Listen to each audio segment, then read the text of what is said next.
Bonjour Yvan, Bonjour Nassim. bienvenue sur La On Discute. Merci pour Content de te l'invitation. recevoir, content de pouvoir discuter avec toi de ce sujet passionnant qui te passionne, bon j'imagine, parce que Il vaut mieux, c'est ouais. ton taf, mais qui me passionne aussi parce que il y a de ça, allez, je vais dire une dizaine d'années, je n'avais aucune idée de l'importance de la respiration, et maintenant je traite ça avec presque autant d'importance que le sommeil, l'alimentation et mes entraînements sportifs. Mm. Je dis presque autant d'importance, mais en fait autant d'importance tout court. On peut enlever le presque. Est-ce que tu pourrais nous dire pourquoi la respiration est aussi importante, alors que on pourrait penser que c'est un mécanisme complètement instinctif auquel on n'a pas besoin de penser, on n'a pas besoin d'intellectualiser. Mais il s'avère que probablement que si. Tu nous Oui. expliqueras après Oui, oui. pourquoi. Mais du coup, oui, pourquoi la respiration est aussi importante? Alors, moi j'aime bien avoir une approche évolutionniste de la respiration, c'est-à-dire que on est des organismes aérobies, hein, Mhm. et en fait, depuis l'unicellulaire à nous, il y a toute une série de complexifications dans le corps qui se sont mises en place, et il a fallu que la respiration suive pour pouvoir amener l'oxygène malgré toute la complexification qui arrivait dans tous les sens. Et alors pourquoi c'est aussi important? Parce qu'en fait, on peut quasiment à chaque étape de complexification voir un mécanisme de régulation spécifique d'utilisation de l'oxygène pour l'amener aux cellules. Et donc ça veut dire que potentiellement, toutes ces étapes-là peuvent être optimisées, mais le plus souvent, toutes ces étapes-là peuvent être affectées, ce qui va complètement en fait modifier notre régulation respiratoire et entraîner tout un tas de problématiques. Mhm. Mais alors, pourquoi c'est pas instinctif? Enfin, c'est instinctif du coup. Mais pourquoi on a eu cette potentielle dégradation au fur et à mesure des années, des siècles, des décennies, je Alors sais pas pas. des siècles. Des Moi, années et des décennies. même plus, ouais, décennies. Allez, on va dire décennies pour Ok, être sympa. donc c'est très très récent. Ouais, alors, je vais te donner un chiffre qui est intéressant. Quand moi j'étais à la fac de médecine, donc c'était en 2000, Mhm. on me disait que la fréquence respiratoire correcte, elle était entre 12 respirations et 15 respirations minutes. Aujourd'hui, si tu regardes les recommandations OMS, 15 respirations à 20 respirations, c'est correct. Ah ouais, d'accord. Donc on. Moi, j'ai fait des recherches sur des anamnèses médicales au début du siècle, d'accord, donc 1900, juste avant la Première Guerre mondiale. Ils faisaient la fréquence respiratoire à ce moment-là dans certains cas. Et la fréquence respiratoire, elle était entre 9 et 12. C'est incroyable. Et le problème, c'est qu'en fait, la fréquence respiratoire régule complètement ton niveau de stress Hmm.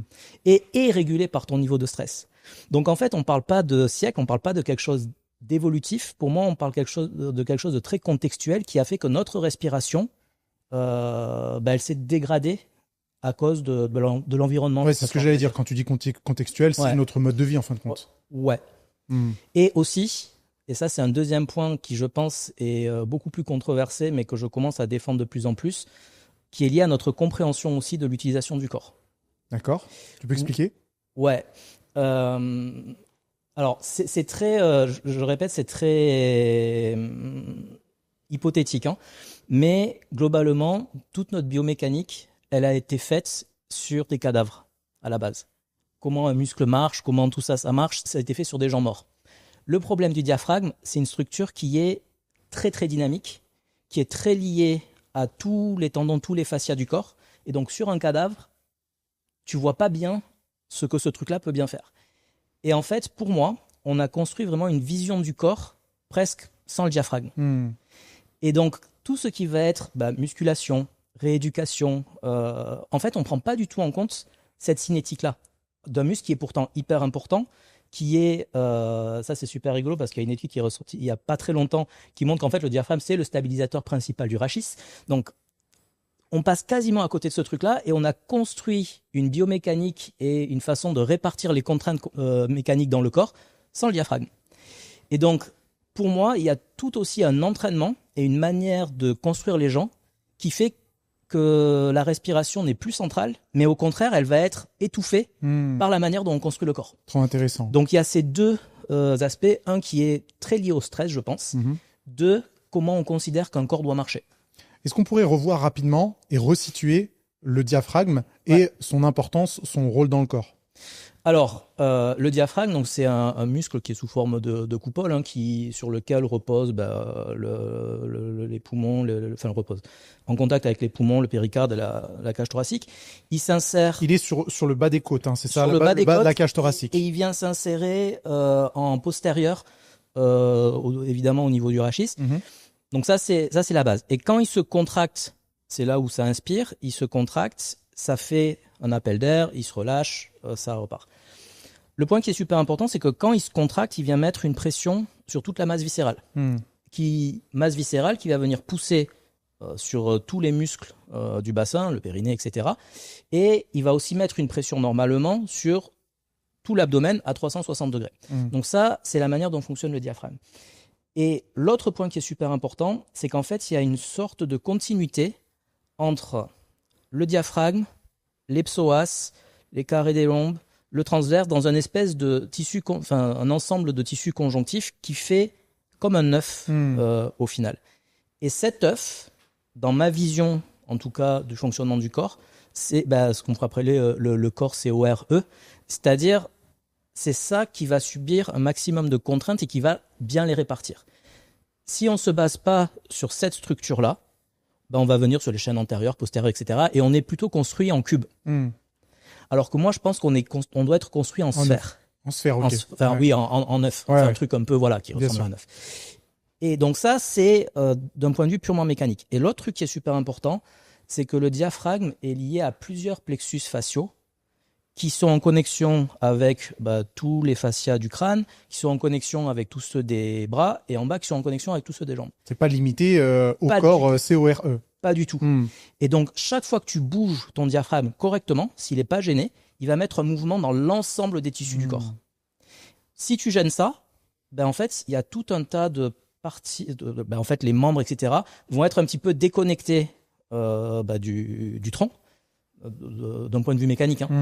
Et il va falloir compenser, justement, en travaillant beaucoup les épaules, en travaillant beaucoup les cuisses, pour en fait qu'il y ait une liaison qui se fasse par du muscle, par de la masse musculaire. Et ce qui peut entraîner, j'imagine, des déséquilibres et des petits problèmes sur le. Et c'est pour ça que moi, là, il faudrait vraiment rentrer dans les études que je mets en place, mais c'est pour ça que on est tout le temps en train en fait de compenser quelque chose.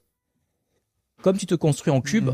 Tu fais un petit peu trop de travail sur la chaîne antérieure, va falloir compenser en postérieur pour remettre le centre de gravité correctement. Si tu te blesses au genou, on va te remuscler là. Le problème, c'est si tu te muscles trop là, va falloir compenser de l'autre côté. Et en fait, le tennis, par exemple, tu te muscles d'un côté, il va falloir te muscler de l'autre pour compenser. C'est comme si on courait après quelque chose, en fin de compte, on n'y arrivait jamais. Exactement. Ouais. Et en fait, si tu travailles à partir d'un œuf, comme les contraintes mécaniques sont gérées par un truc sphérique, c'est pas du tout la même dynamique en fait. Les forces vont pas du tout être envoyées de la même façon, elles vont être beaucoup mieux réparties. Et de cette manière-là, tu vas pouvoir trouver un équilibre beaucoup plus fin, notamment de ton centre de gravité. Ça se voit très bien sur les plateformes de stabilo quand on fait ce travail-là. Alors, tu as dit juste avant, bien travailler le diaphragme. Et qu'est-ce que ça veut dire bien travailler le diaphragme? J'étais persuadé qu'il ne travaillait qu'avec la respiration. Et que c'était la seule façon de l'entraîner. Et c'est le gros problème. Donc ça veut dire que tu dois faire des exercices spécifiques respiratoires. Et moi, j'ai développé en fait tout un tas d'exercices pour charger en plus, pour charger pour qu'il soit un petit peu plus sollicité. Ah, parfait. Et donc, tu as la musculation pure, mais presque plus important que la musculation, parce que tu sais que le diaphragme, en fait, alors ça, j'ai lu des différentes études, mais certains considèrent que le diaphragme est encore plus puissant que les fessiers. Ok. Donc ce serait pourquoi tu dis les fessiers? Parce que c'est considéré comme le groupe musculaire le plus puissant du corps. Le diaphragme, c'est encore plus fort que ça. Ok.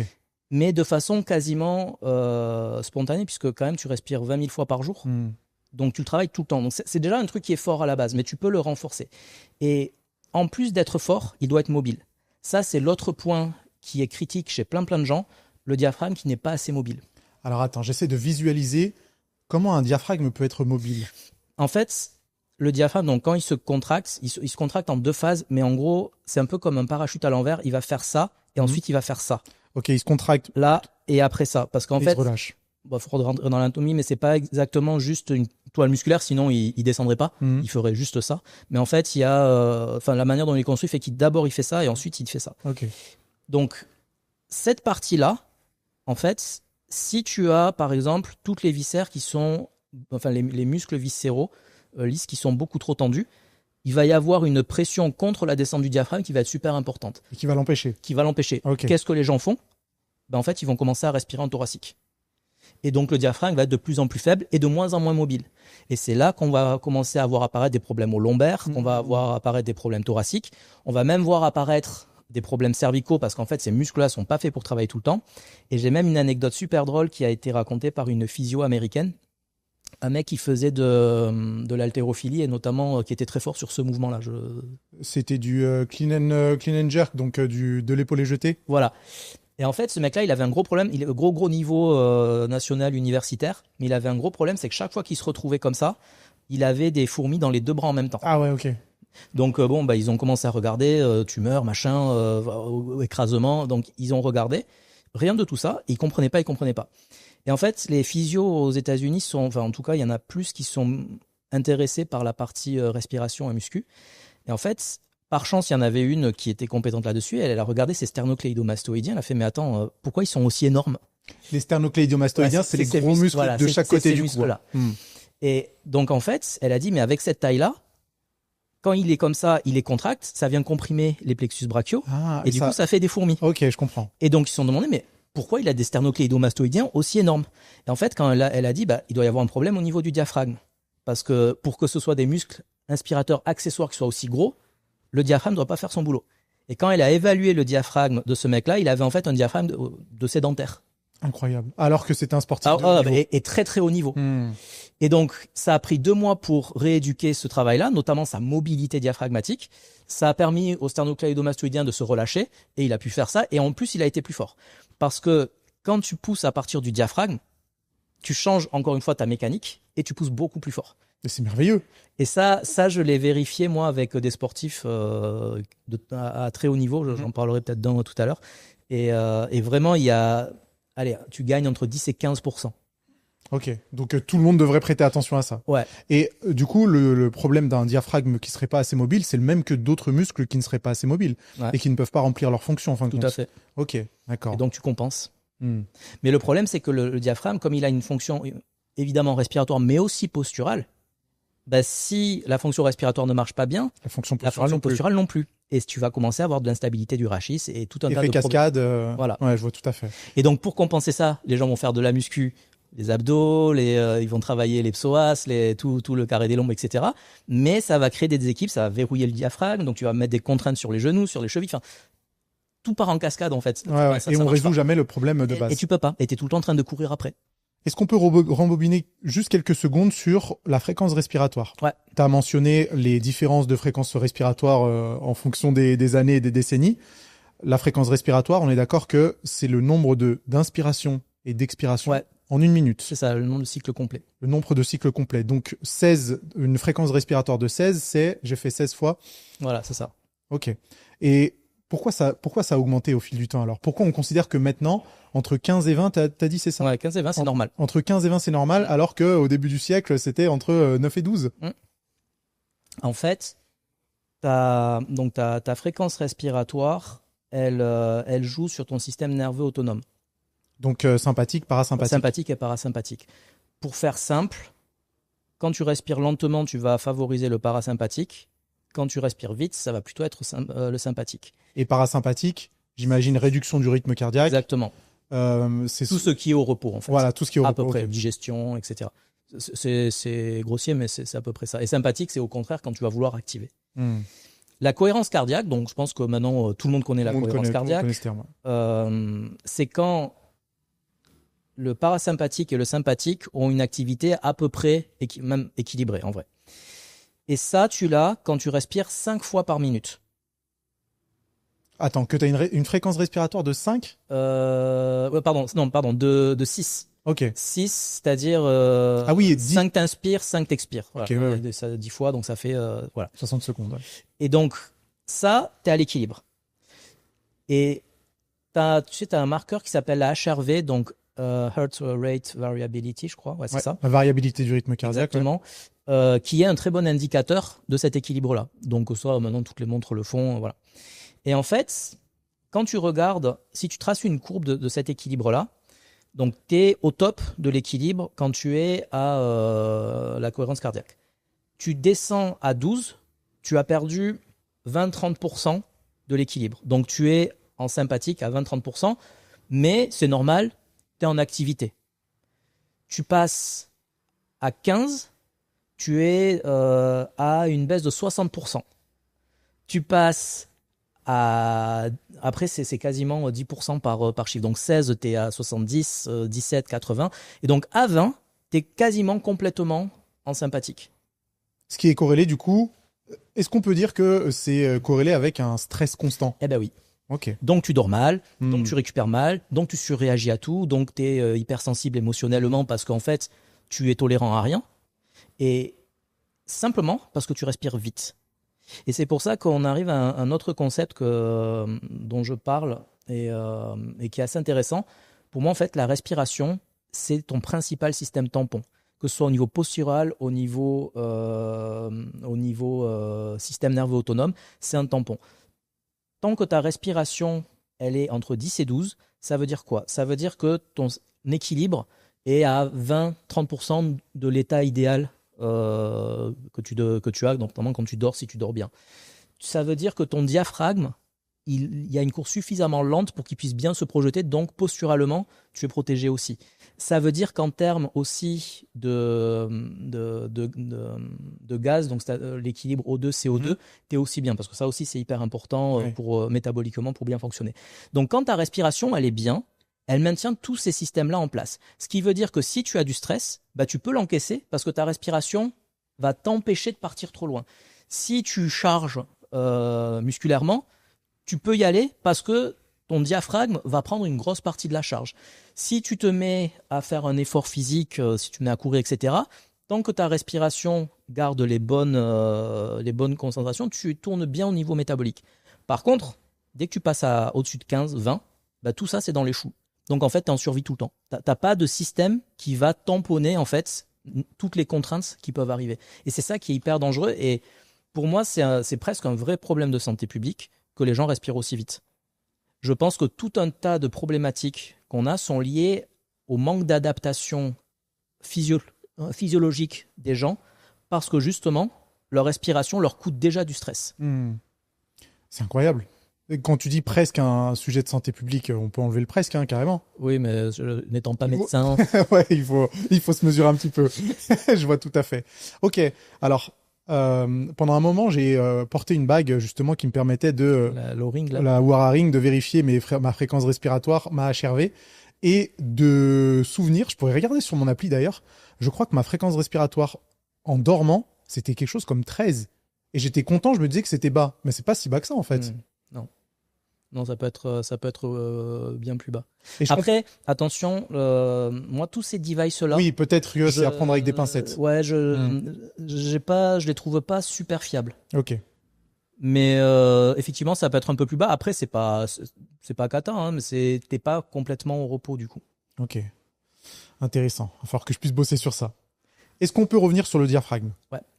Comment travailler le diaphragme du coup? Alors, le diaphragme, tu as plein de façons différentes de le travailler. Les plus simples, ça va être en fait, par exemple, tu inspires, tu te mets en apnée et tu continues à faire comme si tu inspirais. Donc en fait, tu peux pas prendre plus parce que en fait, tu te muscles contre la pression de l'air. Ça, c'est une façon très facile de muscler le diaphragme.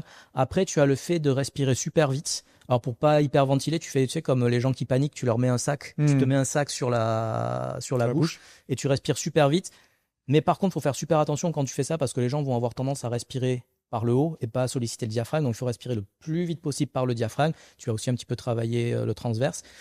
Donc ça, c'est les trucs vraiment basiques. Mais après, tu as toute une manière de bouger où tu vas aller chercher le diaphragme. Et moi, l'outil que je préfère là-dessus, c'est les kettlebells. Ok, intéressant. Voilà. Tu vois, par exemple, la manière dont les gens font les swings. Ouais. En général, leur diaphragme, ça tape pas trop dessus. Parce qu'il faudrait que ça tape en fait, c'est pas il faudrait, oui. mais tu peux, pour muscler le diaphragme, faire que ça tape dessus. Mais ce que tu sens, tu vois, c'est... alors moi, je suis pas bon là-dessus, mais par exemple, une 32 kilos, je peux le faire à froid et je peux en faire une cinquantaine, alors que je m'entraîne pas. Mais par contre, ça tape à mort sur le diaphragme. Ok. Mais par contre, tout le reste, le dos, etc., je suis pas spécialement affecté. Quand tu dis ça tape sur le diaphragme, est-ce que toi, tu arrives à le sentir? Ouais, mais bien sûr, mais n'importe qui. J'ai pris des sportifs, je leur ai fait faire une séance de 1h30 que diaphragme. Ils ont eu des courbatures du diaphragme pendant 3 jours. C'est-à-dire chaque fois qu'ils respiraient, et tu respires 15 000 fois par jour, Ils étaient dégoûtés. ils avaient mal. Non, mais ça montre que même sur des sportifs et notamment un qui était il faisait le camp NFL cette année. Lui, Le football américain. Football américain. Lui, il a eu ça. C'est-à-dire qu'il a eu des courbatures du diaphragme. Alors que c'est un mec, il était en équipe de France de rugby à 7. Ouais, donc il sait ce que c'est que le sport. On est sur un sportif de haut niveau, quoi. Mais pourtant, ça vient de faire des courbatures du diaphragme. Parce que le diaphragme des sportifs est affreusement faible. Il devrait pas être à ce niveau-là, en fait. C'est mon nouvel objectif d'avoir des courbatures au diaphragme. Non, mais tu vas voir que c'est hyper surprenant. Les gens réalisent pas à quel point leur perf augmente quand ça se remet en place. Parce que tu as l'impression, tu vois, lui, par exemple, au développé couché, il y a un test, il devait faire développé couché 100 kilos 10 fois, minimum, pour être sous la barre. En fait, en faisant, il y était pas complètement. Et en fait, en faisant ce test-là, en faisant cette musculation-là, en pas longtemps, 1 semaine et demie, 2 semaines, sans s'être spécialement entraîné à ça, il a passé les 10 sans aucun problème, en fait. Donc ça veut dire qu'au-delà des adaptations musculaires et nerveuses, rien que le diaphragme, il peut être générateur de performance. Parce qu'il prend une énorme part de la contrainte mécanique. Donc que ce soit sur la course, sur la force, sur tout, en fait, ça change tout. Il y a des toutes petites adaptations quand même à faire dans le mouvement pour pour optimiser en fait l'arrivée des forces sur le diaphragme, mais tu cours plus vite. Tu vas, lui par exemple, il a battu le record du 40 yards en NFL cette année. Donc tu mentais pas quand tu disais que le diaphragme c'est peut-être plus puissant que les fesses. Parce que il y a des publics qui le disent. S'il a la possibilité d'encaisser toute cette charge mécanique, c'est assez incroyable. Ouais. Et tu vois, même quand, par exemple, sur la course, tu sens que quand tu bouges de cette manière-là, ton premier appui, tu sais, celui où tu tapes vraiment fort au démarrage, il tape plus, tu le sens pas taper dans les hanches, tu le sens taper là. Par exemple. Et pareil sur tes kettlebells, et pareil sur tous ces trucs-là, tu sens que ça tape là, en fait. La répartition des forces n'est plus du tout la même. C'est assez intéressant. C'est vrai qu'en termes de feeling, ça doit être complètement différent. Ouais. Est-ce que tu pourrais nous faire la distinction entre respiration thoracique et respiration ventrale, on peut dire?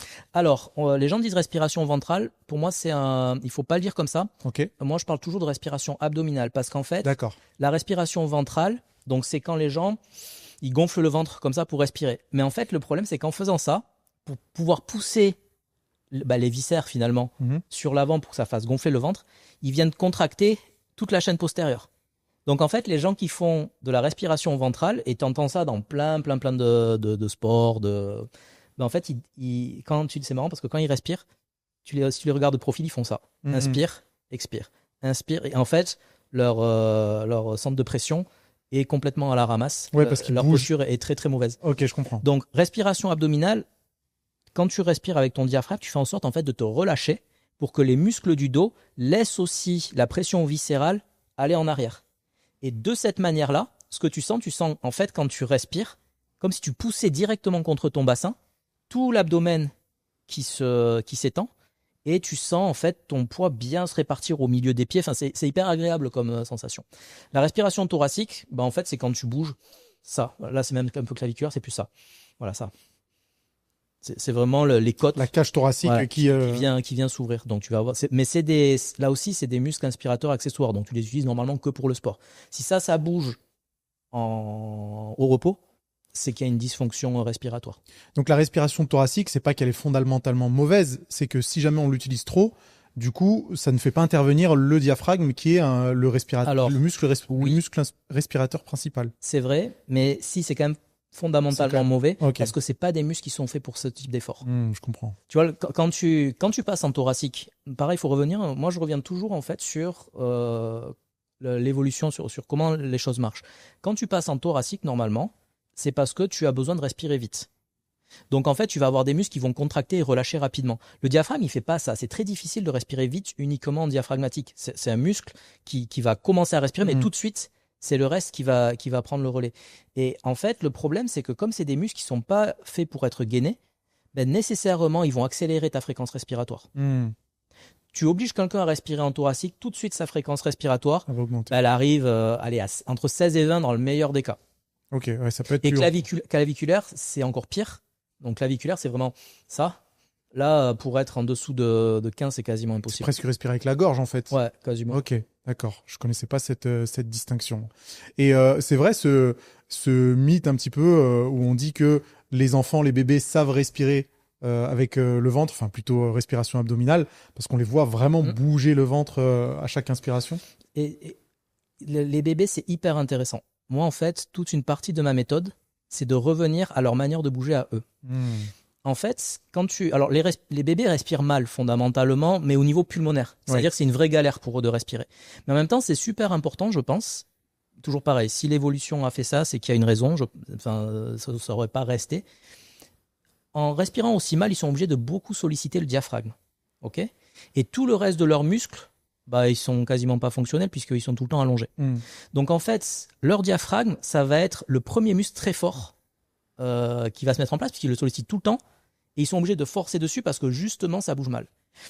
Et donc leur diaphragme est très fort, ils ont très peu de muscles tendus parce que déjà ils les utilisent pas et en plus ils sont tout petits et c'est pour ça que quand tu vois un bébé respirer, effectivement, il se déploie complètement. Ouais. Comme ça. Et donc ça c'est la base. Et un adulte devrait pouvoir respirer comme ça. Et quand tu vois ça, tu te dis mais en fait, quand le bébé il se redresse, quand le bébé il rampe, ça peut pas être sans le diaphragme puisque c'est son muscle le plus puissant. Donc en fait, moi j'ai mis en place une séquence que j'appelle les mouvements du bébé. Et cette séquence, quand tu la regardes de l'extérieur, tu peux la faire et tu as l'impression que ouais, tu sais faire. Mais en fait, si tu fais cette séquence avec le diaphragme, tu as une façon de bouger qui est totalement différente. Que ce soit dans ta génération de force, dans la souplesse, dans la légèreté que tu as. Et en fait, tu te rends compte que par exemple, marcher à quatre pattes, tu n'as quasiment pas de contrainte dans les épaules et dans les hanches. Dans les hanches. Quand tu rampes, en fait, tu glisses plus que tu ne fais ça. Quand tu te redresses, tu n'utilises quasiment pas tes abdos, voire tu n'utilises pas tes abdos. Toute ta mécanique, en fait, change. Et c'est pour ça que moi, j'ai vraiment calqué le développement du bébé. Et pour avoir donc 2 enfants en bas âge, ce que j'ai vu, c'est ils étaient nickel jusqu'au moment où je les ai mis, tu sais, dans les parcs. Tu les mets dans un parc comme ça, ils commencent à réduire leur mouvement, et c'est là où ils commencent à bouger comme des petits adultes. C'est-à-dire que comme ils n'ont pas besoin d'aller loin pour chercher des objets, regarder, tu vois, un bébé avant de le mettre dans un parc, par exemple, tu vois, s'il veut aller chercher un truc là, c'est ce qui va entraîner le retournement, il va regarder avec sa tête, il va tourner, il va amener le bras.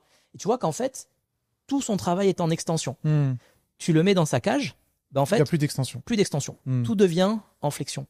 Et le bébé se regroupe jusqu'à se dissocier. Ah ouais, et tu regardes tous les adultes aujourd'hui, ils bougent comme ça en fait. Ils ne bougent jamais en extension. Ils bougent toujours en se raccourcissant. Les bébés sont l'exemple parfait. C'est pas que c'est l'exemple parfait, c'est qu'en fait tu pars sur des bonnes bases, sur des bons rails. Tu vois, tu parlais d'évolution. Ouais. L'évolution, elle te met sur les bons rails. Après, la manière dont tu élèves du coup les petits, tu les contrains, ils arrêtent de s'étendre et ça raccourcit en fait tous leurs gestes. Et tu penses que nous, enfin à l'âge adulte, on n'a plus ces restrictions spatiales qu'on aurait pu avoir à l'enfance, mais on aurait gardé cette habitude-là qui fait qu'on peut plus bouger en extension? C'est un peu ça? En fait, c'est que tu as pris l'habitude à bouger en flexion, mais en fait, tu peux rééduquer ça très facilement. Et je vais même aller plus loin. Moi, aujourd'hui, une de mes convictions, et c'est ce que je fais quand je suis des sportifs, et les résultats parlent un petit peu pour moi pour le coup, les génies du sport, ils bougent en extension. Tu regardes et ils bougent en extension, et ils bougent sur cette construction autour du diaphragme. Tu regardes par exemple un mec comme Lionel Messi. Le type, tu peux le pousser dans tous les sens, tant que tu le fauches pas, il tombe pas. Pourtant, il est tout petit, et les gens, ils te disent quoi? Ils te disent, ouais, c'est parce qu'il a un centre de gravité bas. C'est toujours ce que j'entends. Il a des jambes courtes, un centre de gravité bas. Pardon, mais des jambes petits au foot, il y en a plein. C'est pas Messi, quoi. Ouais. Et quand tu les tapes, ils tombent. Tu vois, je pense à un mec comme Mathieu Valbuena ou comme Franck Ribéry, ils étaient solides, mais ils tombaient. Messi ne tombe pas. Parce que la manière dont il gère l'impact est pas du tout le même. Et ça, c'est lié à cette construction en extension où quand tu es en extension, en fait, tu es connecté à ton diaphragme et on revient sur l'œuf. Et en fait, il n'y a rien qui rentre. C'est passionnant. Et tu vois, alors moi, tu vois, par exemple, Antoine Dupont, pour moi, il est un petit peu construit comme ça aussi. Okay. Voire très, très comme ça. Ouais. Et là, le joueur que je suis, on a complètement changé sa construction. Rugby aussi Rugby à 7. On a complètement changé sa construction et il commence à avoir le même type de choses. C'est-à-dire que quand tu le percutes, tu rebondis sur lui. C'est pas il te dégage, c'est t'as pas de prise, tu rebondis. Et lui, il peut continuer à courir alors qu'il prend une percussion. Et il y a plein en fait de choses qui changent et que tu retrouves chez tous les génies du sport et qu'on n'arrive pas à reproduire. C'est assez fascinant. Mais au-delà des implications dans le sport, dans la vie de tous les jours, tu as dit juste avant que c'était presque un enjeu de santé publique. Bah oui, parce que simplement la façon de t'asseoir. Quand tu es posé comme ça, que tu es en extension, mais en fait, tu n'es pas tassé. Tu vois, là, sur le fauteuil, je suis étiré, en fait. Je suis pas, si j'étais, voilà, là, je serais tassé. Mais en fait, tu vois comment je me tiens? Et c'est pas par la chaîne postérieure parce que je tiendrai pas. C'est trop fatigant. Quand tu dis à quelqu'un, tiens-toi droit. Et c'est chaîne postérieure directe. Bah ouais, et il tient quoi? 2 minutes, le temps qu'il fasse attention, et après, boum. Okay. Alors que quand c'est je viens de me redresser là, parce que avec ce que tu m'as dit, et j'ai contracté le bas du dos. Ouais, bah tu vois, là, tu as fait ça, mais maintenant, regarde, retasse-toi et fais une inspiration très très lente par le nez, en essayant de te relâcher le plus possible. Et regarde la pression qui arrive, voilà, jusqu'à ce que ça monte à la tête. Ben en fait, ça, c'est quand ton diaphragme te redresse. Ça veut dire que tu n'es jamais complètement affalé, tu es toujours étiré dans ton corps. C'est fantastique. Il y a juste, enfin, cet exemple, il est hyper parlant. Voilà, il est super simple. Sur la position assise. Comment on pourrait identifier une personne qui respire, enfin, est-ce que tu arrives, toi, à identifier une personne qui respire mal? Ouais. Enfin, directement, quoi. Bah en fait, si sur mon Instagram, j'ai fait ça un moment, je faisais ce que j'appelais des speed breathing. C'est-à-dire que je demandais aux gens, des gens que je connaissais pas, envoyez-moi un message, je vous regarde en vidéo, vous respirez 3 fois de face, 3 fois de profil, et je vous dis comment vous tenez, les problèmes que vous avez, quel est votre niveau de stress, quels sont vos fonctionnements d'esprit même, quelles sont vos émotions sur lesquelles vous réagissez le plus. Parce qu'en fait, ta respiration, elle peut te dire tout ça. Donc ouais, tu vois plein de choses. Ouais, tu peux le déterminer assez facilement. Et de ton expérience, tu penses que c'est la majorité des gens? Ou il y a encore certaines personnes qui arrivent à bien respirer? Ben, en fait, ceux qui respirent bien, en général, tu les vois au-dessus du lot. Dans le sport, c'est une évidence. Les gens qui sont très calmes. Tu vois, t'en vois aussi à l'armée. Des mecs qui sont très très froids, ils ont toujours une respiration très posée. Alors mécaniquement, c'est pas forcément le top parce que il y a quand même le conditionnement physique qui fait que ça dérègle un peu. Ouais. Mais le fait qu'ils arrivent à être lents sur leur manière de respirer, ça les pose et quand même ça fait un peu ce système tampon. Mais globalement, les gens qui respirent bien, tu vas les voir tout de suite au-dessus du lot parce qu'ils vont avoir une capacité de travail qui est supérieure, une résilience qui est supérieure, une capacité à gérer la frustration qui est supérieure. À la frustration, ça peut jouer, ça? Ouais, parce que si tu as ton système nerveux qui est toujours... Le sympathique, c'est ce qui te permet de réagir au stress. C'est une réponse au stress. Et en fait, une réponse au stress, c'est quoi? Tu fais ça quand tu as besoin de t'adapter. Okay. Donc, si tu es toujours au taquet de ton sympathique, ça veut dire que tu es au taquet de ta capacité d'adaptation. Donc, si on te met un tout petit truc de plus, tu peux plus t'adapter. Tu es déjà au maximum de tes limites.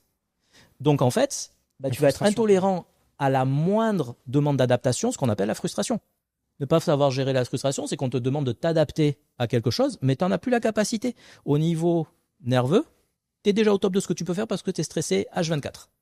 En fait, on te demande un peu plus et tu vas t'énerver. Donc, les gens comme ça, forcément, ils vont fatiguer plus vite, ils vont prendre moins de risques.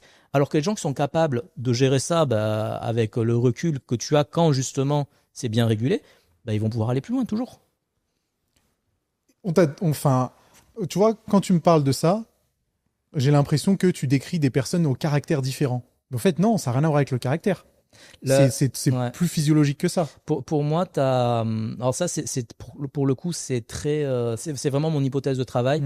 Il y a quand même pas mal de data qui vont dans ce sens-là, mais on va dire que c'est encore exploratoire. Mais pour moi, le gros du caractère est très lié à la posture. À la posture et à l'état nerveux. Typiquement, ça, c'est un truc qui a été décrit dans plusieurs papiers, mais tu vois, tu as des zones du corps différentes qui se contractent quand tu as une émotion. Par exemple, la colère, tu vas contracter toute cette partie-là, la peur, tu vas contracter les psoas, etc., etc. Et en fait, En biologie, tu as rarement, dans un système, hein, tu as rarement quelque chose qui va se déclencher sans qu'il y ait une information en retour qui te dise bon, maintenant c'est bon, on a déclenché, faut t'arrêter. C'est le principe du rétrofeedback, du feedback. Et en fait, au niveau émotionnel, si par exemple tu as toujours tout ça tendu, tu es constamment en train de dire à ton cerveau je suis en colère. Enfin, toute la zone de la colère est active. Ton cerveau, il trouve pas de raison d'être en colère. Il dit mais attends, c'est pas normal. Donc le moindre truc qui va lui donner une raison de justifier cet état de tension, il va se mettre en colère. Et idem pour la peur, etc. Et c'est pour ça que tu as des gens qui vont avoir une tendance, au moindre événement, ils vont toujours réagir de la même manière. Ouais. Soit en étant en colère, soit en étant effondré, soit en ayant peur et en ne faisant rien, jusqu'à ce que tu enlèves ces trucs-là. Et on va en revenir à la respiration parce que tu penses que je suis allé loin, mais en fait, non, pas du tout. Ah non, je pense pas. Là, je suis passionné, là. Ce qui fait que tu maintiens ces zones de tension. C'est pas normal, en fait. Pourquoi tu maintiendrais, par exemple, les épaules comme ça et les bras comme ça? Alors qu'il n'y a pas de raison. Alors qu'il n'y a pas de raison. Bien sûr. Ben, en fait, c'est parce que ta posture, à un moment donné, en a besoin. Si tu es sur tes chaînes antérieures et postérieures, tu as un déséquilibre. Par exemple, tu vois, le fait d'être comme ça va compenser un déséquilibre du bassin. Parce que si ton bassin, il part trop en avant pour une raison ou une autre, par exemple, si tu as les psoas contractés, le bassin va avoir tendance à être comme ça, bah, tu vas te redresser. Donc, tu vas activer tous les muscles de la colère. Et tu vas dire au cerveau, je suis en colère. Le cerveau va dire, mais pourquoi tu es en colère? Ah, pour ça. Et tant qu'en fait, tu n'as pas une posture stable, construite sur, pour moi, l'œuf, tu es soumis finalement à ces tensions-là qui vont participer au maintien de ta posture, donc tu ne peux pas t'en débarrasser. Et donc, tu as des gens qui vont avoir un type de réaction presque robotique à toutes les situations, un ou deux types, parce que en fait, pour moi, les émotions vont par deux, puisqu'elles se compensent deux à deux dans la posture. Et les gens vont, par exemple, être soit peureux, soit colériques, soit surexcités de tout et peureux, soit tristes et surexcités. Donc là, tu as presque des gens, tu sais, qui sont dépressifs un jour et ils sont surexcités de l'autre. Mais tout ça, en fait, pour moi, c'est des compensations posturales. Mais ça fait qu'il y a une relation, en fait, il y a une relation qui est miroir entre les muscles qui se contractent et certaines émotions, et inversement. Eh ben oui. Et c'est 50-50. Enfin, 50-50, je sais pas si tu vois ce que je veux dire. Ça, je saurais pas dire la poule et l'œuf, en gros. Mais moi, j'ai tendance quand même à dire que presque le corps a plus d'impact sur ta réaction que le cerveau. Parce que, encore une fois, le cerveau, lui, tout ce qu'il a comme signal, c'est j'ai les tensions de cette émotion. Et donc, quand il va trouver une raison, il va être content. Mais fondamentalement, le problème, c'est le corps. Ah ouais, je comprends. Et en fait, quand tu rééquilibres ça, et moi, c'est un travail que je fais, que j'appelle la roue des émotions, en fait, tu te rends compte que les gens, ils changent de caractère. Et ça, c'est assez délirant à voir. C'est complètement délirant. Ouais, non, c'est délirant. Parce qu'en fait, tu vois, ils vont, par exemple, des gens qui sont tristes, tu vas leur remobiliser la zone en question et tu vas les rééquilibrer, notamment en les remettant sur une bonne posture. Ils vont pleurer sans raison. Aucune raison. Même pas de souvenirs qui montent, rien. Et après, il se passe plus rien. C'est-à-dire qu'ils n'ont plus du tout les mêmes comportements. L'échec, par exemple, ça les déprime plus. C'est vraiment assez effrayant, en fait. Et en fait, surtout ce qui est effrayant, c'est que tu te rends compte à quel point tu es complètement esclave de finalement ton conditionnement physiologique et postural.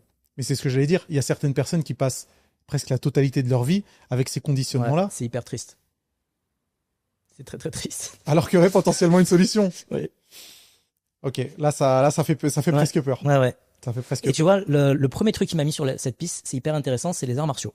Ok. Tu connais un peu les arts martiaux? Oui, je connais un peu les arts martiaux. Ok. Le silat, ça te parle? Oui. Ok, c'est un art martial indonésien, donc. Et donc, c'est quelque chose hyper agressif, puis ils ont des couteaux, des machettes. C'est violent. C'est un truc un peu violent. Et tu as un style en particulier où, pendant la Deuxième Guerre mondiale, ils ont voulu former des gens très très vite à pouvoir, des paysans, à pouvoir combattre contre des envahisseurs, en l'occurrence des Japonais. Le problème, c'est comment tu fais passer des gens tranquilles qui cultivent leur terre ou qui pêchent à des gens qui vont te massacrer un humain à la machette. Il y a quand même un gap à franchir. En fait, dans ce style-là, et c'est ça qui m'a mis la puce à l'oreille, c'est quelqu'un qui m'avait expliqué, ils mettent les gens pendant quelques semaines, mais genre 4, 5, 6 heures par jour, tout le temps chargés à mort sur les jambes et tout le temps en avant. Et ça te contracte quoi? Ça te contracte tout le bassin et les psoas, et ça te contracte tous les muscles, trapèze, les bras, etc. Quand tu dis chargé à mort, c'est vraiment avec du lest Non, en fait, ils passent leur journée hyper bas. Ah, ok. Hyper bas comme ça, penché. Et en fait, donc ils sont hyper tendus de ces zones-là, qui sont les zones qui réagissent à la colère et à la peur. Donc si tu as quelqu'un qui a très peur et qui réagit à cette peur en venant détruire ce qu'il y a en face, bah tu as un soldat en fait. Tu vois ? Et encore plus intéressant, donc ils faisaient ces mecs-là comme ça, et après il fallait les réintégrer. Et le problème, c'est que si tu fais rien à leur posture, ils restent comme ça. Donc la deuxième phase de cet art martial, c'est quoi ? C'est de te faire des postures un peu comme en Qigong ou autre, où ils mettent les mecs hyper droits, très haut, donc plus du tout sur des positions basses, hyper droits et étirés sur l'axe respiratoire en fait, pour détendre ces tensions et pouvoir les réinsérer. Et pour rétablir, parce que sinon ça reste sinon, il reste des des machines de guerre. Oh, c'est incroyable. Donc quand tu regarderas les gens comme ça, ou tu vois, ouais, j'y prêterai bien attention. Ok, bon là tu nous as lâché quand même pas mal de choses hyper intéressantes, et je pense que tout le monde sera d'avis de considérer la respiration comme le truc le plus important. Ouais, parce que c'est ce qui te donne la neutralité en fait. Alors, est-ce que tu aurais des tips concrets déjà pour identifier si on respire mal et potentiellement comment résoudre ça? Ouais. On va commencer d'abord par identifier si moi aujourd'hui je respire mal. Alors, pour moi, il y a une sorte de checklist. Déjà, est-ce que tu respires par le nez ou par la bouche? Ok. Si tu respires par la bouche, mauvais. Il y a problème. Quel que soit le scénario. À part si tu fais du sport et que tu fais un sprint, là t'as pas le choix. Et voilà, le sport, on va dire que c'est un truc à part où c'est tolérable, mais tu gagnerais à respirer le plus longtemps possible par le nez. On pourra rentrer là-dessus aussi. Mais le reste du temps, et si tu parles.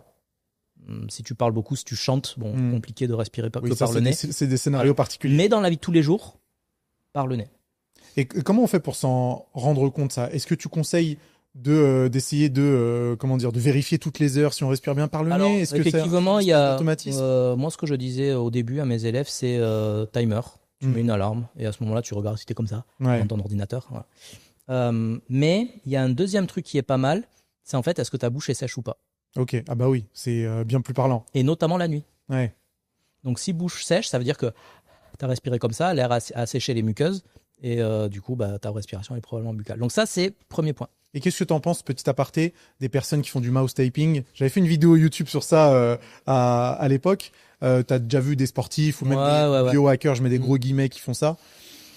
C'est un peu gadget. Ça, en fait, j'ai envie de dire, ça dépend pourquoi. Pour moi, il n'y en a pas besoin. Et notamment, parfois, ça peut ne pas être du tout efficace si la problématique vient de la mâchoire. Ok. Tu vois, alors là, même moi, j'ai arrêté de creuser la dent, ça allait vraiment trop loin. Mais en gros, la mobilité de ta langue plus la tension de tes mâchoires va conditionner la facilité à maintenir ta bouche fermée. Et les gens qui respirent par la bouche depuis longtemps, leur langue, elle est beaucoup trop tendue. Donc, elle ne vient pas se coller au palais. Du coup, ils tombent comme ça tout le temps.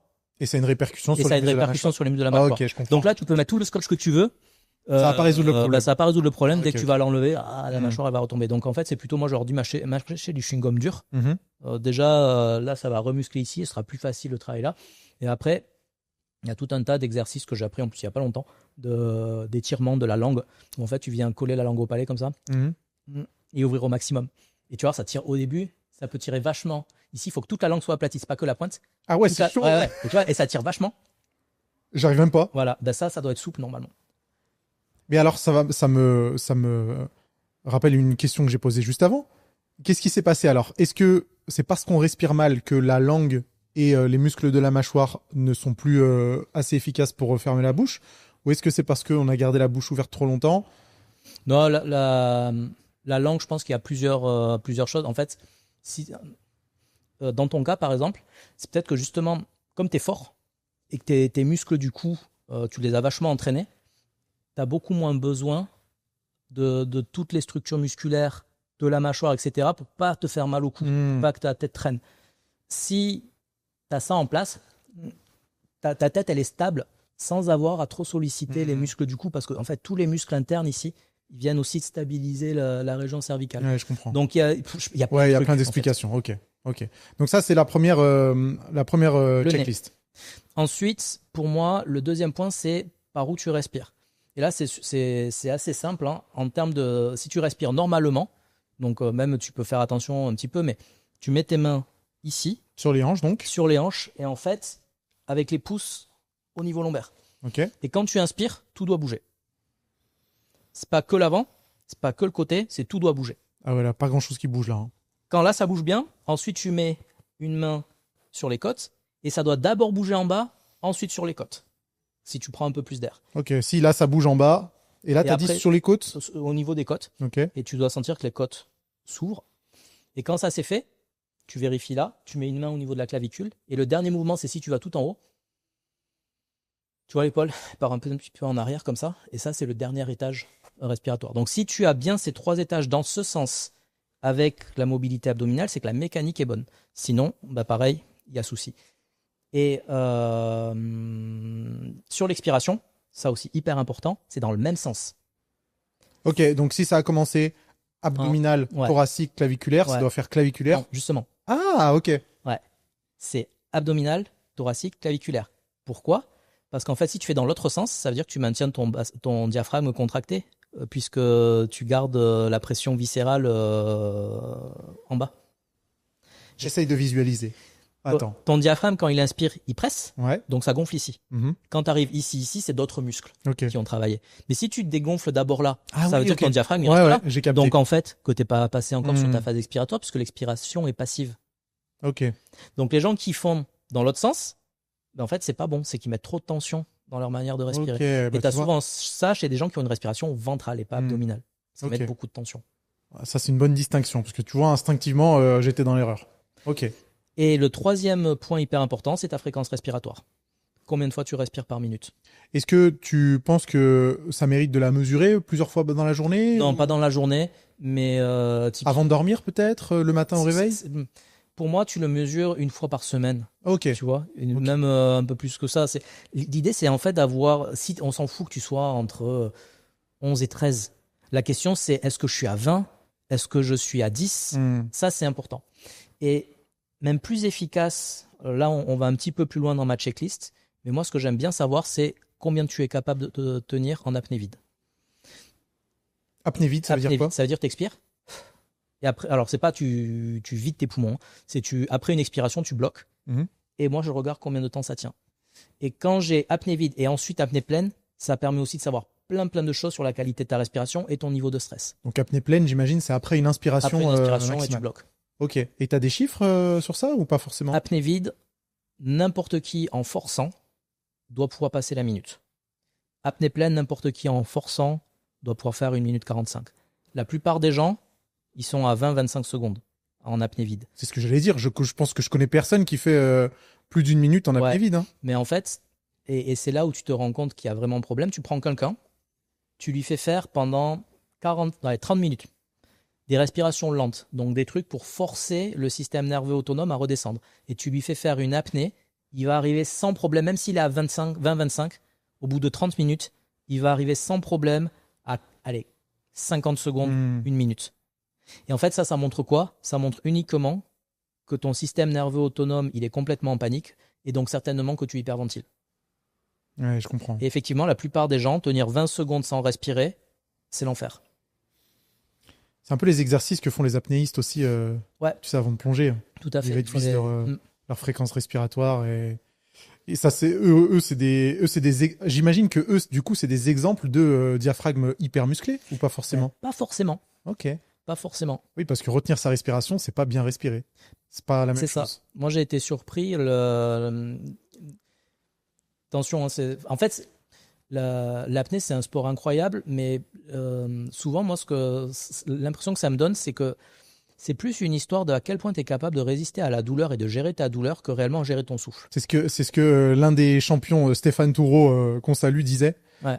C'est que justement, ils essayent de s'habituer à cette sensation de CO2 qui s'accumule. Ça, mais plus aussi toute la pression.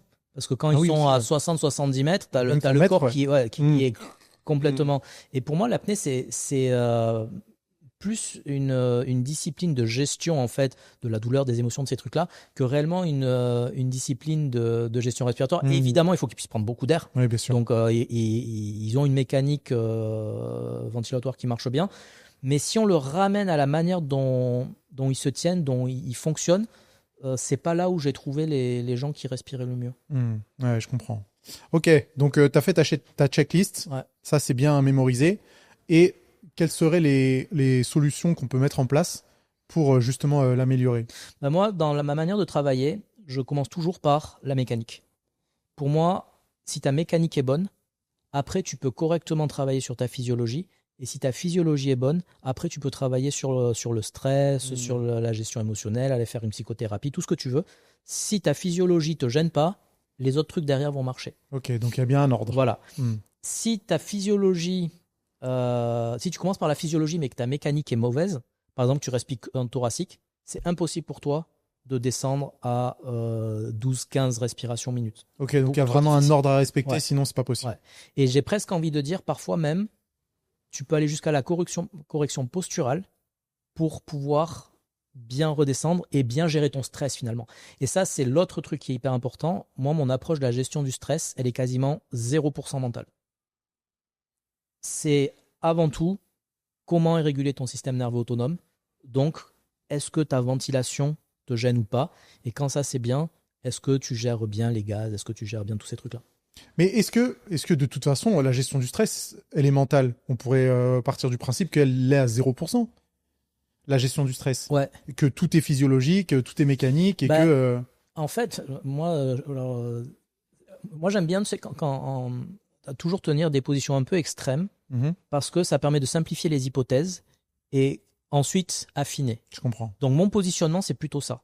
C'est de dire la gestion du stress, c'est d'abord 100% physiologique. Dans la réalité, non, parce qu'il y a des facteurs de stress qui sont induits par l'apprentissage, par les habitudes, etc. Mais en pratique, moi, ce que je vois, c'est que tu prends des gens comme ça, tu ne changes rien à leur manière de voir la vie. Mais par contre, tu fais en sorte qu'ils aient une capacité d'adaptation qui ne soit pas fracassée par le fait qu'ils respirent 20 fois par minute. Bah oui, ils sont toujours aussi bizarres dans leur tête, mais ils en souffrent moins. Ah ouais, je comprends totalement. Ouais. Ça se vaut complètement. Hein. Ok, donc les solutions pour améliorer tout ça. Et comment on peut s'attendre à se sentir comment, tu vois, une fois que la respiration est améliorée? Bah c'est neutre. La réponse, c'est pas tu te sens sur un... Non, t'es neutre. C'est-à-dire que l'équilibre est bon. Voilà, les variations émotionnelles vont toujours être contenues. Quand tu vas stresser, tu vas toujours ressentir du stress. C'est un mécanisme d'adaptation, tu en as besoin.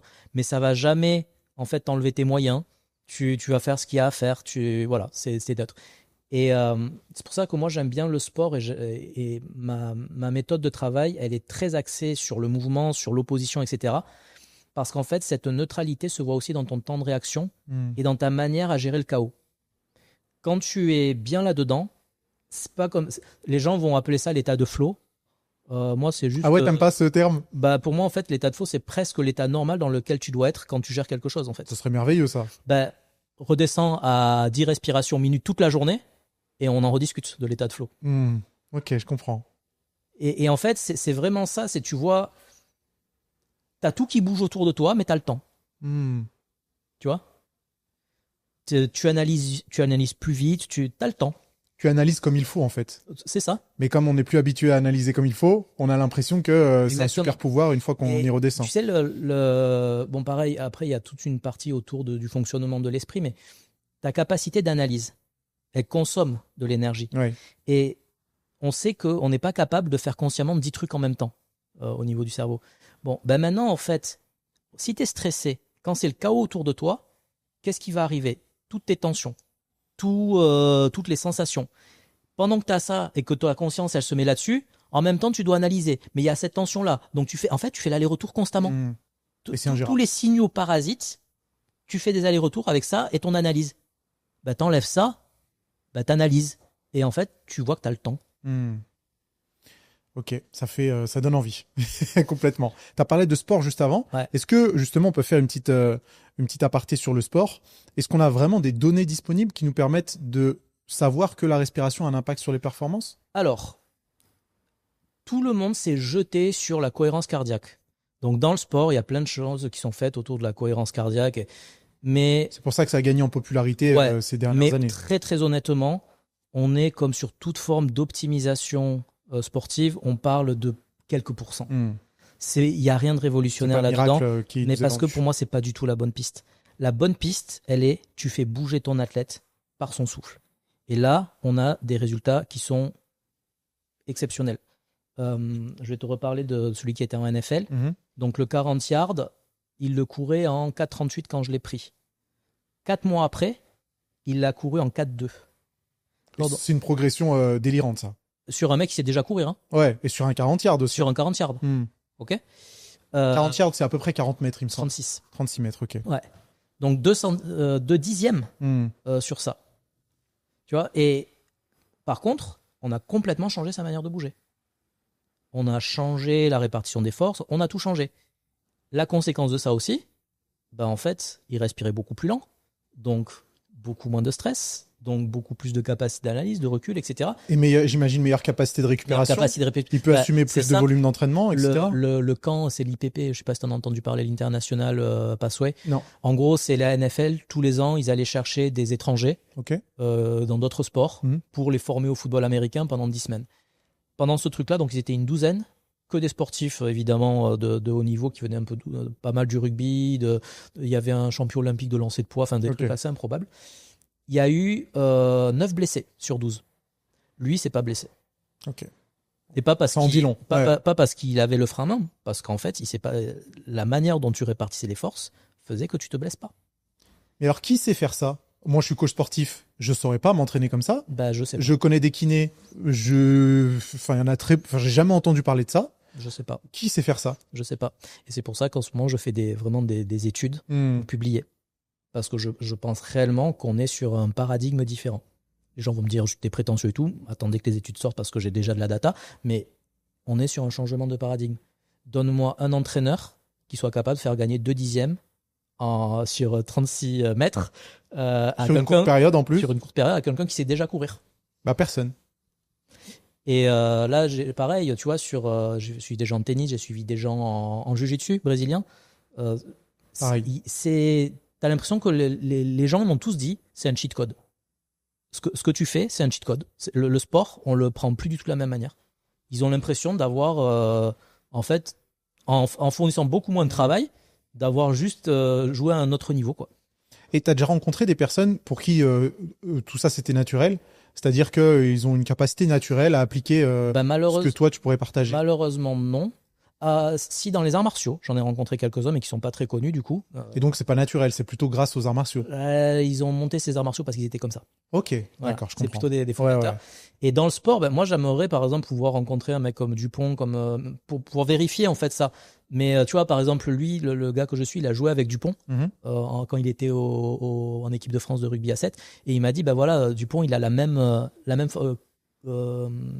au toucher, quand tu l'impactes et tout, c'est la même sensation que quand on met cette forme de corps. D'accord. Et en fait, j'aimerais bien rencontrer ces types-là pour pouvoir le tester. Mais comme ça, spontanément, j'en connais pas parce que, en fait, s'ils sont comme ça, ils évoluent pas à mon niveau. Ouais, je comprends. Tu vois ? C'est dommage. C'est dommage qu'on soit pas plus formé à ça et que. Mais parce que je pense qu'aujourd'hui, tu me mets un biomécanicien en face, il va me dire, mais tout ce que tu dis, c'est n'importe quoi. Ah ouais? C'est pour ça que moi, je passe par le sport, je passe par des études, parce que c'est trop gros, en fait, ce que je raconte. Pour l'instant. Pour l'instant. Et dans quelques années, tout le monde se sera aperçu que c'était le cheat code que c'était. Je veux. On en reparlera. Je veux être ton padawan, vas-y. Mais tu vois, pareil, là on parle sport, mais en ce moment, donc, j'ai une grosse étude sur la santé, sur la lombalgie chronique, parce que lombalgie chronique, 20% des gens touchés, etc. Je viens de lancer mes premiers patients. J'ai développé un petit appareil qui permet de correctement activer justement la chaîne respiratoire. Ah, ça c'est incroyable. Ces gens-là, donc sur des échelles de douleur qui vont de 0 à 10, qui est assez classique pour les lombalgies chroniques, en résultat, ils ont 60 à 70% de baisse de la douleur en 3 semaines. Les traitements conventionnels, quand c'est bien, tu es entre 20 et 30% en 8 à 12 semaines. Ah ouais, d'accord. Donc 2 fois plus en 2 fois moins de temps. Exactement. Juste avec cet appareil? Juste avec cet appareil, porter 10 minutes par jour. Tu peux nous le décrire un peu cet appareil ou... Non, parce qu'il est, Ok. il est breveté Ça et serait je suis en spoilé. train, voilà. Ok, pas de Mais problème. ici, normalement, allez, décembre, si tu veux, je t'en envoie un. Avec grand plaisir, on patientera. Ça va être dur de patienter encore 6 mois. Ok, donc on a des implications sportives qui sont incroyables. On a des enjeux de santé aussi qui sont hyper importants. Et santé physique et psychologique. Santé, les deux vont ensemble, j'imagine, de toute façon. Mais ouais, santé. Mais c'est pas évident pour tout le monde, ça. Ouais, c'est vrai. Moi, je baigne là-dedans, donc j'ai l'impression que évidemment c'est lié. Mais oui, santé psychologique et physique. Comment on peut faire pour transmettre le message plus facilement? Par où on peut commencer? Bah, c'est très dur. Parce que quand tu dis aux gens, attends, je vais t'apprendre à respirer, tout le Ils monde regardent rigole. bizarrement. On dit, bah ouais, mais alors ça n'a rien à voir, mais des fois je suis intervenu dans des trucs de business. Et, quand tu dis des trucs de business, des chefs d'entreprise Ok. ou autres, mais sur des aspects plus marketing. Et tu sais, souvent il y a cette histoire que le bon vendeur, il doit vendre de la glace au pôle Nord. Oui. Moi, j'apprends aux gens à respirer. C'est pire, tu vois. Donc, non, franchement, c'est très, très difficile. Et en fait, ma stratégie, c'est finalement les études et le sport. Parce que si tu as ça, oui, les gens, ils vont regarder. Si tu leur dis tu respires mal, ils vont rigoler. Et t'as quand même pas l'avantage d'avoir quelque chose qui marche assez rapidement, en fin de compte? Ah, si je peux toucher les personnes, tu vois, par exemple, là, en 2 minutes, je pourrais te montrer la différence entre quand tu bouges avec le diaphragme ou pas. Tu vas voir qu'en termes de génération de force, toi, tu vas sentir direct. Tu peux me le montrer après? Ouais, bien sûr. tu vas sentir direct. Donc, quand je peux avoir les gens qui sont suffisamment ouverts pour tester, globalement, il n'y a aucun problème. C'est pas difficile de les convaincre. Mais par contre, quand tu parles au grand public et tu leur dis, voilà, moi, je vais vous apprendre à respirer, les gens, ils regardent, ouais, bon. Et c'est pour ça, tu vois, il y a plein de courants dans la respiration et les courants qui marchent le mieux, c'est tout ce qui va être respiration holotropique ou ce genre de choses. Holotropique? Ouais, où en fait, tu fais des hyperventilations, Ok. ce qui met ton cerveau en asphyxie. Ah oui, tu passes pas dans une... Et c'est des états modifiés de conscience où le cerveau, comme il croit qu'il va crever, il envoie tout un tas d'hormones diverses et variées qui te font avoir différents types de tripes psychédéliques. psychédéliques, J'ai déjà vu ça où ils faisaient des Donc retreats. ça, voilà, ça intéresse les gens parce que il y a ce côté, on t'apprend pas à respirer, on t'apprend à voyager. Mais sur des trucs très basiques comme ta posture, elle est pourrie, arrête de faire 1 milliard de trucs, si les semelles n'ont pas marché, si les gouttières n'ont pas marché, arrête et respire. Là, on va me regarder, non, respirer, je sais faire. Et tu trouves pas que par exemple, les entreprises commencent à être un peu plus sensibilisées à ça? En voyant les employés qui sont tout le temps malades, tout le temps malades, je grossis le trait, mais... Ça, c'est un vrai sujet, oui. Mais on va rester sur des approches classiques. Donc, tu vois, le sport en entreprise, qui est très bien. Oui, qui est très bien. La gestion du stress avec, oui, tu compartimentes, c'est des trucs psychologiques. On rentre pas sur cet axe-là. Moi, je commence à le faire, mais on rentre pas sur cet axe-là. Mais pour une raison simple aussi, hein. Des gens qui sont capables d'avoir une vision globale de la respiration, il n'y en a pas beaucoup. Faut pas oublier que, tu vois, je te parlais des cadavres pour l'anatomie, mais le gros des data qu'il y avait sur la respiration, ça venait des gens sous anesthésie. Parce qu'en fait, les anesthésistes devaient bien contrôler les gaz, la fréquence respiratoire. Donc en fait, le gros de ce qui a été étudié sur la respiration chez l'humain vient de là. Donc en dynamique chez l'humain, il y a assez peu de choses. Ça change, hein, parce que si tu vois les publications sur la respiration, en gros, jusqu'en 2010, tu es sur un début de phase exponentielle et là ça monte. Là, ça explose. Donc ça commence, mais c'est très sur cohérence cardiaque, physiologie. Sur la posture, il y a très peu de choses. Ok, bon j'espère que ça continuera à progresser dans ce sens et que on pourra apprendre tout ça parce que moi ça me fascine, non pas juste pour l'aspect sportif mais vraiment pour l'aspect santé aussi. Hein. Si tu veux, on est dans un monde où aujourd'hui on est quand même avancé sur plein de choses et tous les gains sont marginaux. Tu vois, oui, parce qu'on a tellement progressé que oui, bien sûr. C'est les gens, ok, ils vont faire de la micronutrition, ok, ils vont faire du sommeil, mais on parle de combien de pourcents quand tout le monde fait ça? Là, on parle de trucs 10, 15, 20% d'amélioration d'un coup, sans charge supplémentaire de travail. Donc c'est quand même intéressant, quoi. Est-ce qu'il y a des idées reçues qui perdurent un petit peu sur la respiration Des choses que toi, t'entends qui te font un peu grincer des dents? Bah, typiquement que les gens, ils savent respirer naturellement, donc il n'y a pas besoin de travailler. La respiration ventrale, très mauvais. Ça, on le dit plus, c'est abdominal. Ouais, abdominal. Ok. Le fait que... alors ça, c'est pas dans le grand public, mais ça, c'est un truc qu'il y a beaucoup chez les médecins. C'est si tu respires mal, c'est à cause en fait c'est une douleur qui fait que tu respires mal et c'est pas parce que ton diaphragme fonctionne pas bien, etc. Ça, pareil, pour moi, c'est une mauvaise idée de voir les choses comme ça parce que oui, ça peut être déclenché par une douleur, mais si ça reste, c'est plus la douleur. Et il y a un papier qui était assez intéressant. Il faut 72 heures pour changer un motif respiratoire. Donc typiquement pendant le Covid, il y a plein de gens, leur respiration ont changé, ils sont passés de respiration à peu près normale à des hyperventilateurs. Ah ouais. Tu vois, parce que respiration par la bouche, parce que le nez est bouché, parce que tu es en train de crever. Donc voilà, 72 heures et toute ta mécanique respiratoire change. Et l'inverse est vrai aussi. Ouais. Donc ça peut aller dans les deux sens. C'est vrai que j'avais pas pensé au Covid, mais oui, ça a dû avoir une... Il y a eu énormément d'hyperventilation énorme, déclenchée par ça. Et alors, là, pareil, la relation de cause à effet, faudrait regarder. Mais tu vois, le fait que les gens, beaucoup de gens après le Covid, étaient beaucoup plus stressés, etc. Bah pareil, hein, s'ils sont passés de 15 respirations minutes à 25, bah, ils n'ont plus de capacité d'adaptation. Donc, ils vont beaucoup plus stresser. Ouais. C'est pas tout le monde, mais il faut regarder. Il faut regarder, en fait. Je pense que c'est un truc qui est vraiment en sous-marin. Et si on regarde, on aurait des très, très grosses surprises. Je viens de penser à un truc, une expérience que j'avais faite il y a quelques années. Enfin, c'est pas une expérience, hein, mais j'étais allé chez le médecin à cause de douleurs thoraciques. Il m'avait envoyé chez un cardiologue, il n'y avait rien de particulier. Et j'étais allé chez un ostéo qui m'avait dit que c'était peut-être à cause des muscles intercostaux qui étaient un peu inflammés parce que je respirais trop par la poitrine. Et il m'avait donné un exercice à faire, allonger sur le dos, mettre un poids sur mon nombril et de le faire monter et descendre au fur et à mesure des inspirations et des expirations. C'est valide ça, ça c'est très très bon. Ah ok. Ça, c'est un des exercices de base à faire pour remettre de la conscience et un peu de musculation aussi du diaphragme. Ok, donc j'avais un poids de 2 kg, 1,25 kg je crois, ou 2,5 kg, et je le faisais monter et descendre au fur et à mesure. Toi, typiquement, tu vois, si tu veux muscler ton diaphragme, tu te prends un poids de 25 kg. 25 kg. Une kettlebell, tu as 24. Ok. 24, voilà. Tu inspires. Ouais. Je le mets sur le ventre. Sur le ventre. Je m'allonge sur le dos, je mets sur le ventre. Même au niveau du plexus. Ok. Voilà. Tu inspires. À la fin de ton inspiration, tu restes en apnée. 10 secondes, tu relâches. Fais ça 15 fois, 3 séries. Je vais avoir des courbatures ou pas? Tu me diras. Je vais le faire tout à l'heure à la salle. Je sais même pas si j'ai de kettlebell de 24. Si c'est bon. J'ai un kettlebell de 24, j'essaierai tout à l'heure. Ouais, tu me diras. Il y a d'autres exercices comme ça. J'ai déjà vu des plongeurs respirer, tu sais, avec le bouchon d'un stylo. Ouais.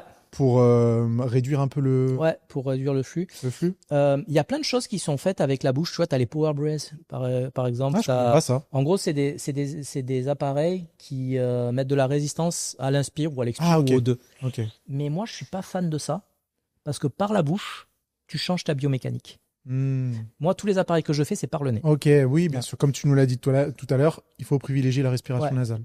Et encore plus, si tu dois forcer par la bouche et que tu fais des séries, en fait, tu vas globalement muscler tous les muscles qu'il faut pas. Donc, tu muscles et tu prends plus d'air. Mais sur le reste de la posture, les effets, ils sont pas top. Ok, d'accord. Donc, on laisse de côté. Par contre, le disque, on peut éventuellement le faire. Et tu le fais par le nez. Et je le fais par le nez. Je retiens bien pour tout à l'heure. Est-ce que tu peux nous expliquer pourquoi respirer par le nez, c'est mieux que par la bouche ? Ouais. Il n'y a pas une histoire de filtration de l'air, etc. Alors, il y a plein de trucs en vrai. La filtration de l'air, c'est la plus connue. Effectivement, quand ça passe dans le nez, bon, tu as déjà les poils, puis ensuite, tu as du monoxyde d'azote qui est produit dans les fosses nasales, qui est un antimicrobien hyper puissant, donc ça fait un deuxième filtre. Tu as ensuite le fait que ça réchauffe l'air avant d'aller dans les poumons, donc ça fait que tes muqueuses sont moins affectées. Donc, il y a plein de trucs immunitaires. Ton débit est aussi plus lent par le nez que par la bouche, donc ça va avoir tendance à te permettre de respirer moins vite. Ok. Tu dégages moins de CO2 à cause du débit aussi, par le nez que par la bouche, donc ça va t'entraîner à être plus longtemps dans des concentrations de CO2 un peu plus élevées, et c'est la concentration de CO2 globalement qui régule ton rythme respiratoire. Donc si tu respires par la bouche, tu vas avoir une sensibilité au CO2 accrue qui va te pousser à respirer plus tôt. Plus vite. Et donc plus vite. Ok, oui, je comprends. Alors que par le nez, ce truc-là ne vient pas. C'est pour ça que respirer par la bouche, ça fait des gens qui hyperventilent. Pas parce qu'ils ont la bouche ouverte, mais parce qu'en fait, leur tolérance au CO2 est très faible. Et l'autre point, c'est quand tu respires par le nez, tu engages les bons muscles de la chaîne respiratoire pour pas que ça mette ta posture n'importe comment. Et tu fais bien travailler ton diaphragme, etc. Et le dernier point, c'est au niveau de la cognition. La cognition. Ouais. En fait, alors ça, il y a eu un papier dans Nature, il y a eu des gros papiers. Par exemple, ta prise de décision, elle est beaucoup plus efficace sur l'inspiration et normalement, se fait sur l'inspiration. Attends, ta prise de décision est plus efficace sur l'inspiration. Parce qu'en fait, les fosses nasales sont très proches mènent directement au cortex olfactif, donc tu as un accès direct à ton cerveau. Et en fait, chaque fois que tu envoies de l'oxygène, ça stimule toutes les cellules de la zone et elle fonctionne mieux. Donc la prise de décision est améliorée sur l'inspiration. La mémorisation est beaucoup plus efficace si tu inspires que si tu expires. Donc quand tu veux te souvenir d'un truc, tu inspires en regardant le truc, tu expires après, tu réinspires. Les tests sont assez faciles à faire, en plus c'est rigolo. Et tu as même des choses un petit peu plus délirantes. Par exemple, il y a des papiers qui ont montré que chez certaines populations d'autistes, par exemple, il y a une déviation de la cloison nasale et qu'en fait, il y a un côté qui est beaucoup plus stimulé que l'autre. Et on sait qu'en fonction de la narine par laquelle tu respires, tu vas surstimuler à un moment une hémisphère et l'autre à un autre moment, en diagonale comme ça. Et donc, si tu as une déviation de la cloison nasale, bah, tu as une partie qui va être surstimulée par rapport à l'autre. Et donc, par exemple, le spatial par rapport au social, tu vois. Et donc, ça a été aussi montré. Donc, si tu respires pas par le nez, tu as toute une partie cognition qui va moins bien se faire que si tu respires par la bouche. Mais ça, c'est incroyable. J'en avais jamais entendu parler. Bah, on sait, par exemple, que chez les enfants qui respirent par la bouche, il y a beaucoup plus de décrochage scolaire. Donc, il y a d'autres légendes ou d'autres explications, mais ça peut participer, tu vois, par exemple. Tu suis moins bien, tu te concentres moins bien. Ok, donc c'est du très sérieux. Ah non, oui. C'est vraiment quelque chose d'important. Je suis en train de penser à un truc vite fait. Je me dis que les enfants qui sont du coup surstimulés par les écrans, forcément, ça peut augmenter leur fréquence respiratoire ou les encourager à respirer par la bouche. De toute façon, alors, pire que ça, c'est surtout les apnées non contrôlées. Ça veut dire quoi, les apnées non contrôlées? Le plus connu, c'est ce qui s'appelle l'apnée de l'email. L'apnée de l'email. Ouais, donc tu t'arrêtes de respirer dans ton tu email. feras attention, la prochaine fois que quelqu'un ouvre un email, tu le regardes et tu vas voir qu'il bloque sa respiration la plupart du temps. Encore une raison pour ne pas regarder mes emails. Donc ouais, tu prends des gens pour regarder les emails à ta place, ok. C'est une solution. Et eux font de l'apnée, comme ça, c'est pas mon problème. Mais c'est un truc qui est en fait hyper perturbant pour le système nerveux. Parce qu'en fait, quand tu arrêtes de respirer, tu envoies tout de suite au cerveau l'information qu'il y a un élément de stress. Et donc, si tu ouvres 100 emails dans la journée, ah bah là, t'es fou. Mais, donc ça, c'est un truc qui a été documenté. Mais quand tu regardes les gens, la moindre stimulation, ils arrêtent de respirer. Donc effectivement, si tu surstimules quelqu'un, bah, il va faire plein d'apnées, donc il va être stressé. Et effectivement, chez les enfants, c'est une possibilité. Eh ben, là, tu m'as ouvert les yeux sur un paquet de trucs, sur ma possibilité d'avoir des courbatures au diaphragme, mais aussi sur comment... Des douleurs que tu ne connais pas. Des douleurs que je ne connais pas, sur les potentielles améliorations de mes capacités sportives et surtout sur l'amélioration de ma santé. Tu penses qu'on arriverait à vivre plus longtemps et en meilleure santé si on respirait mieux? Je sais pas, mais en tout cas, vivre mieux, c'est certain. Vivre mieux, c'est certain parce que... tu le sens en fait. Dès que tu respires bien, tout est plus calme, tout est plus détendu. Le corps fonctionne plus de la même manière. Tu as beaucoup moins de contraintes mécaniques, donc tu vis mieux dans tous les cas.